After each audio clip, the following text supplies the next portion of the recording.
Hello, in this video I want to show you how to manually adjust values in Helldivers 2. And to do this, first when you're in the console you can see this kind of barrels with pipes on it, and then, I mean valves, not pipes. Anyway, approach each one of them and then click on E and start turning them until they are green like this. They also stop blinking red when you're done. Now we need to approach next one.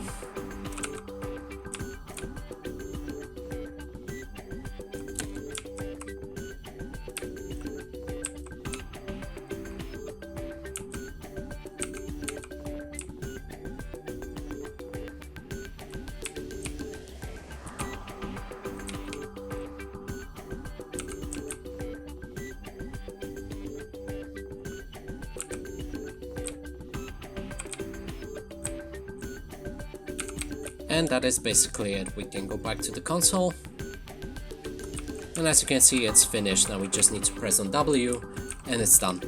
And that's it for this video. Hope you like it. Please consider subscribing to our channel, leave a like and a comment below.